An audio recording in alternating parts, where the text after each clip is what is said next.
A credit score is a three-digit number that tells lenders how likely you are to pay back money you borrow.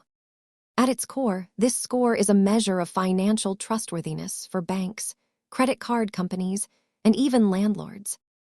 Most scores fall between 300 and 850. A higher number helps you qualify for better interest rates. Your score is built on several factors, but your history of on-time payments is typically the most significant piece. Don't confuse your score with your report. Your report is the raw data, while your score is the summary of that data.